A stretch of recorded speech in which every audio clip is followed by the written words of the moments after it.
Em Atos capítulo 10, um homem chamado Cornélio, um homem temente a Deus, um homem benevolente, um homem que ajudava bastante a pessoas que eram carentes, necessitadas. E Cornélio, temente a Deus, ele queria muito saber mais acerca de Jesus. Aí Deus mostra Pedro a Cornélio e mostra Cornélio a Pedro. Esse é o nosso Deus.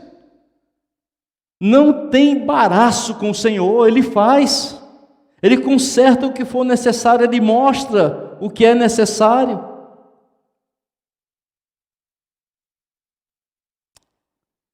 Quando eles se encontram, ali há uma grande bênção, um grande número de pessoas estavam ali, muitos se converteram, muitos foram curados.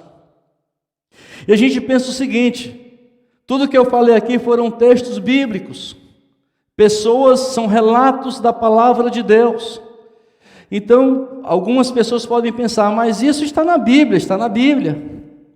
Mas a minha questão é hoje. Eu quero te dizer que o que está na Bíblia está acontecendo hoje também. O que está na palavra de Deus são relatos que vêm para a nossa vida para a eternidade. A Bíblia não é a palavra de Deus, ela não é temporal, ela não é por algum tempo. A palavra de Deus, ela não caduca. Deus é o mesmo, ontem, hoje e eternamente. Então quero dizer que as bênçãos de Deus, você participa dela. As bênçãos de Deus também tocam a tua vida. Deus pode fazer coisas tremendas, extraordinárias, e você mudar de vida por uma revelação de Deus. Lembro-me quando criança, já contei isso algumas vezes aqui, quando criança, eu e meus irmãos, meus pais morávamos no Rio de Janeiro, e viemos para Fortaleza. Chegando em Fortaleza, meu pai, com 5 filhos, a esposa e 5 filhos, e agora fazer o quê? Situação difícil. Então o que acontece? Ele começa a buscar de Deus uma solução, o que fazer. Deus dá um sonho para meu pai. Dá um sonho, e nesse sonho, ele mostrou, Deus ensinou o papai a fazer um produto, que era uma mistura de farinha de trigo com coco, açúcar e água.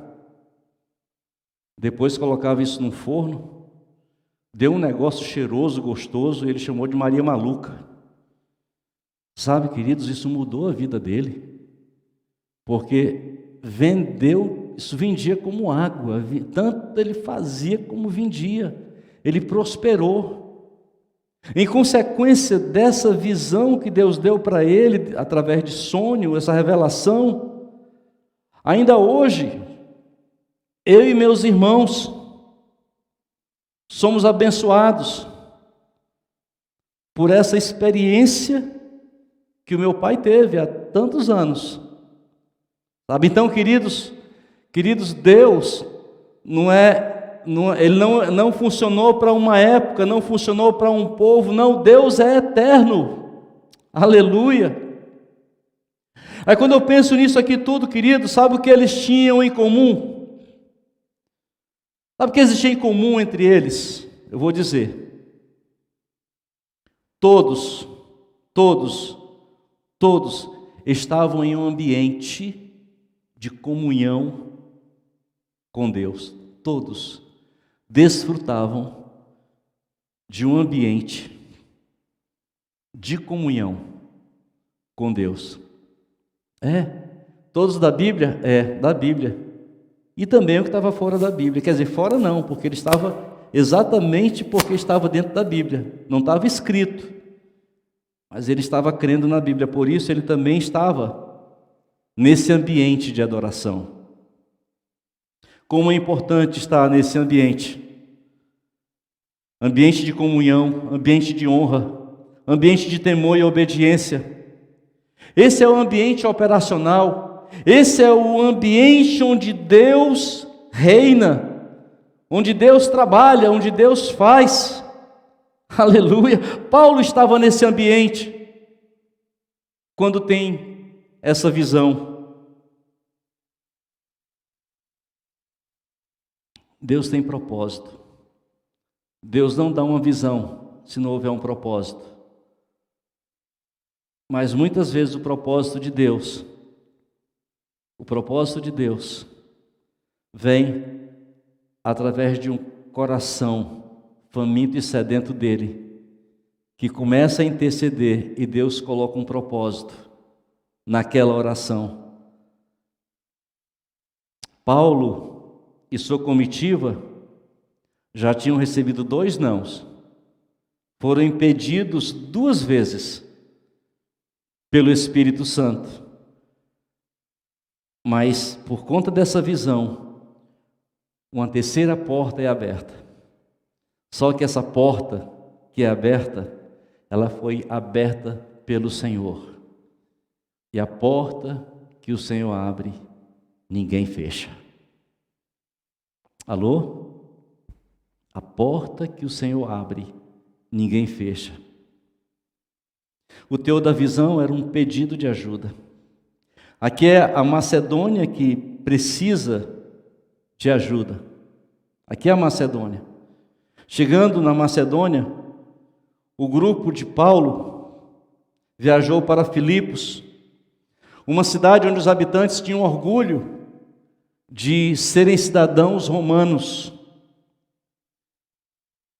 Finalmente, Paulo agora sabe onde pregar. Finalmente, Paulo desfruta de uma porta aberta.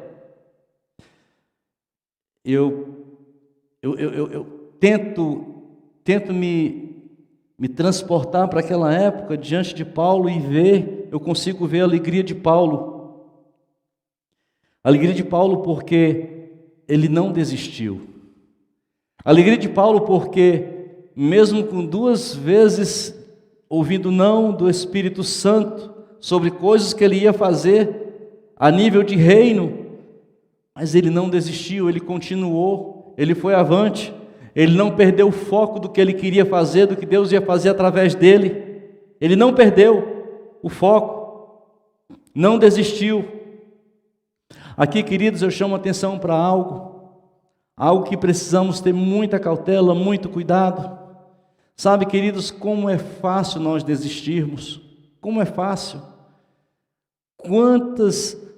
Quantas vezes nós não temos os resultados que deveríamos ter, a prosperidade que deveríamos ter, cumprir aquelas coisas que gostaríamos que se tornasse real em nossas vidas, exatamente porque desistimos, paramos no caminho.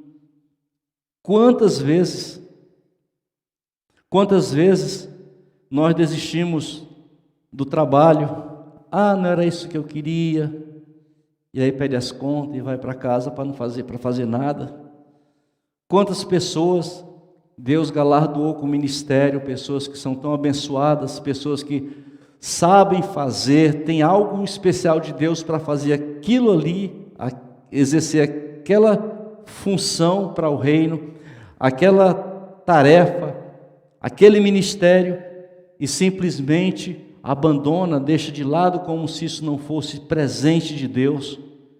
Quantas pessoas desistem de estudar? Ele está fazendo algo, está estudando, está se preparando, daqui a pouco ele desiste, abandona tudo, para no caminho.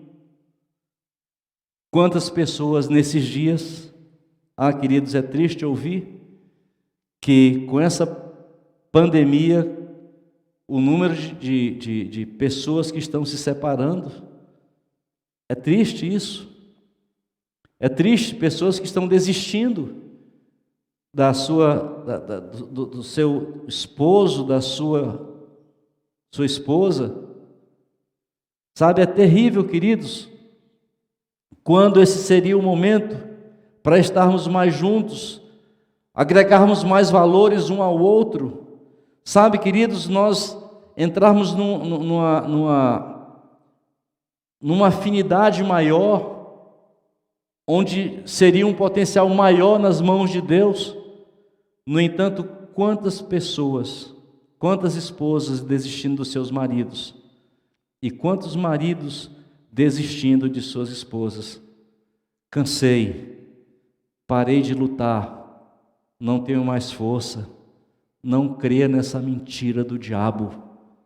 Deus lhe fortalece, Deus lhe dá força para vencer o mal. Então resista. Maridos, ame suas esposas, esposas, ame seus maridos.